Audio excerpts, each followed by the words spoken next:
Hi, I'm Amy, certified nutrition and accountability coach and owner of To Explore Wellness. I'd like to share with you my own personal health journey and what led me to be so passionate about helping others develop healthy and balanced lifestyles. I was at my heaviest leaving college, my clothes got tight, and I started to work out thinking that was going to make the biggest change. Made some difference, and I spent a lot of time trying to figure out how to really lose weight and feel more comfortable in my body. I tried different fad diets, I fit my food into containers, I eliminated alcohol and chocolate and sugar, and what these only led me to was yo-yo dieting and gaining back any weight I had lost.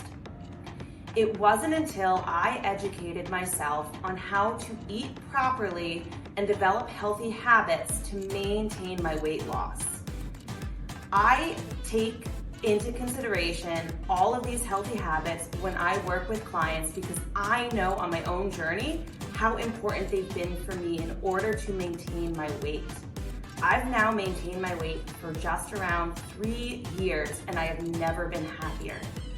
It's important in my coaching to make sure that my clients achieve their goals through healthy and balanced eating and habits.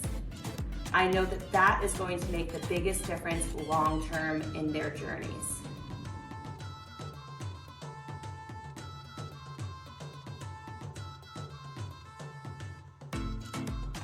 Please show some love with a like, comment, and subscription.